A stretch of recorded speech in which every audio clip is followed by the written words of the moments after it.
Hello and welcome to KRFC Live at Lunch Technician Training. My name's Rob and today we're going to cover headphone monitors.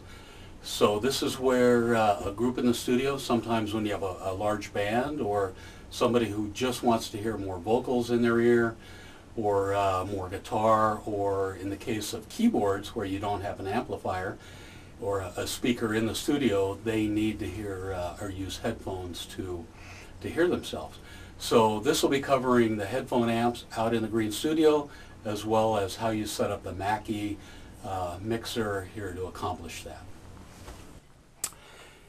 Here is one of the 4 headphone monitor amps that we have. The default will be all of these 4 submixes in the off position. The master volume controlling the headphones is right here. Make sure you instruct the artist how to control the volume of their headphones. And then the Mackie will set how much signal we're going to put into each of these subchannels, and then we'll control how much of that subchannel this headphone amp wants to hear. There are 4 separate headphone amps located in the green studio. This one is the first one, number 1, and it's the one closest to the host chair. They're connected sequentially by cable, as you can see. The in and then the output around to the second one, which is back here, and then around the room to this headphone amp, and then finally to the last one, number 4, which is located over here. So if you ever hear somebody along the chain here that says they can't hear anything, probably the main culprit is that you have a break in the cable. So you'll go back and you'll check the connections all the way to the each individual headphone amp. Here is the Mackie mixer, and this is the procedure for how we set the signals going out to the headphone amps that I described earlier. So over on the left here is a little bit of a cryptic piece of masking tape, but this is the way we've set up this board. So to rule out one aux here is number 3, which is the reverb. It's labeled reverb, and that's used to add reverb to any of these channels. All right, for the headphone amp, disregard that. And as you remember, there were submixes 1, 2, 3, and 4 on the headphone amps out there. So that corresponds to this row, which is aux 1, aux 2, then you skip over the reverb, and it's now aux 4, which is confusingly correlated to the submix 3 out there. So that's this one. And then the last one being the submix headphone mix number 4 out there is this aux 5. So just think of it as these buttons minus this row. So there are 1, 2, 3, 4 submixes that you have available. They are labeled here, but it's a little bit cryptic. All right.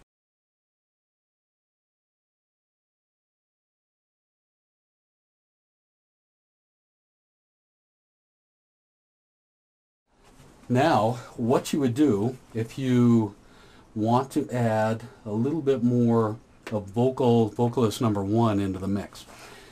What you do, pick that channel, which in this case is channel 14, and let's say we want to put his vocals on aux 1.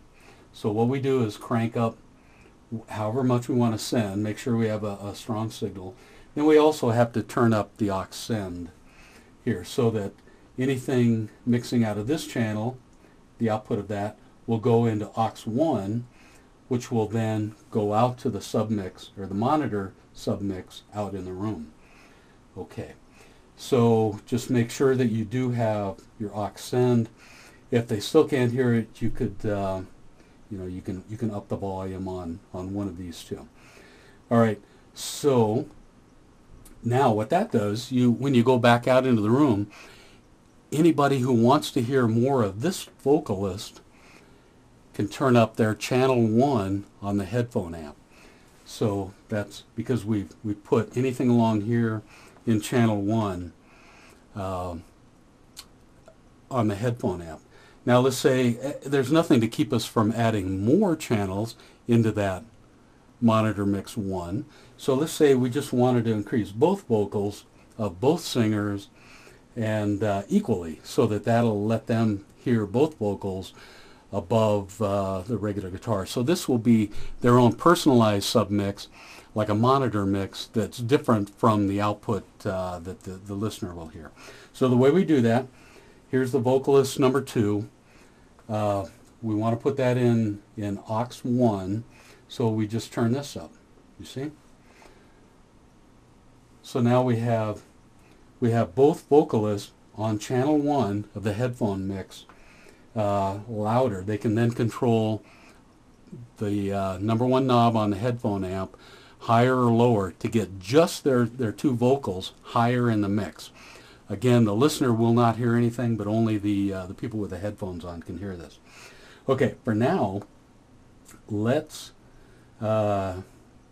say there was somebody wanted to hear the guitar a little better. Let's say number 2, performer number 2 wanted to hear more of their guitar in the mix above what you've set for the main mix.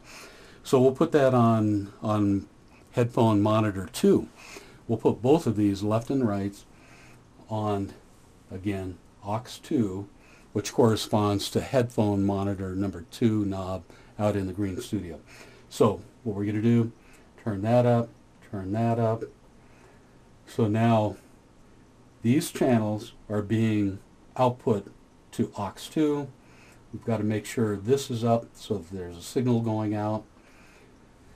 And now you've got different customization controls. So now you can turn up headphone monitor knob 1. You get more vocals in your headphones in the green studio.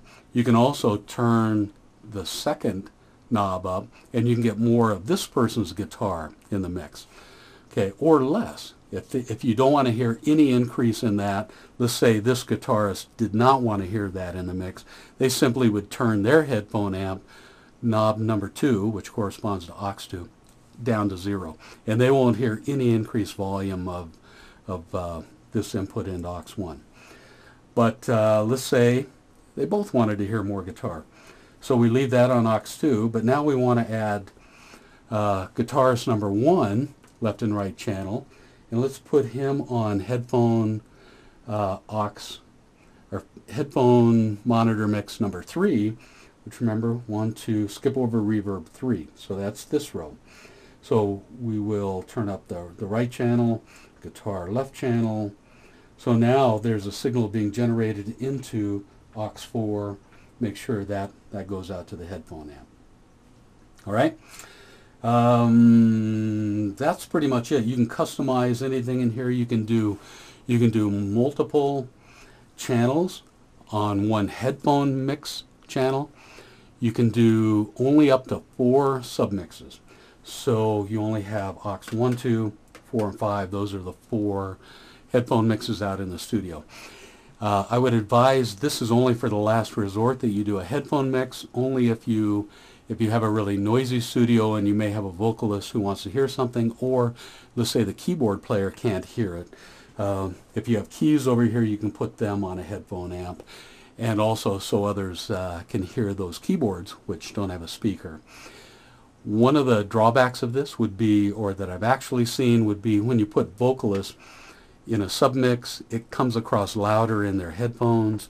They tend to pull back a little bit. They tend to sing a little bit softer, which means then you're bringing the faders up more, and they hear it louder because it's mixed louder in their headphones. They sing softer, and you end up just chasing their vocals around, trying to compensate for them compensating the submix. So advise against it.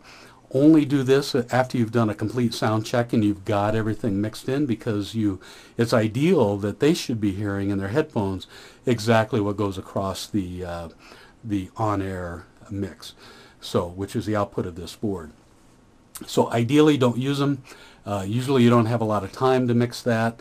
You'll get requests to do it.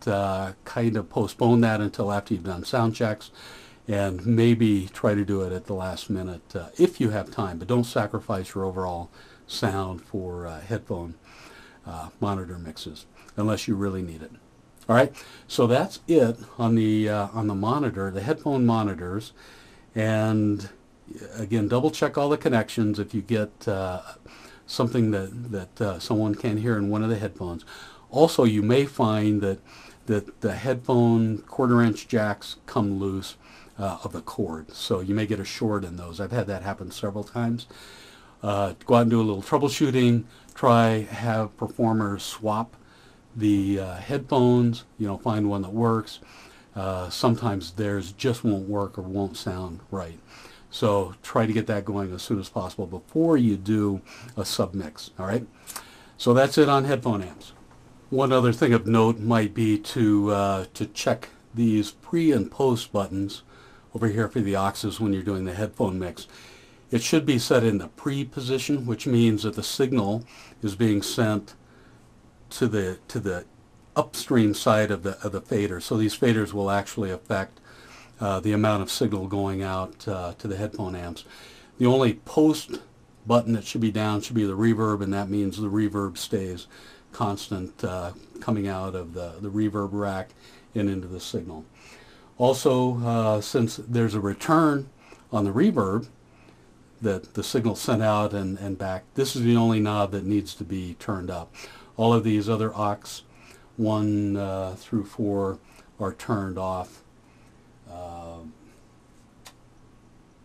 1, 2, 4, and there is none for 5. So those there's no sense in those on. There is no return from the headphone amps. It's only one directional.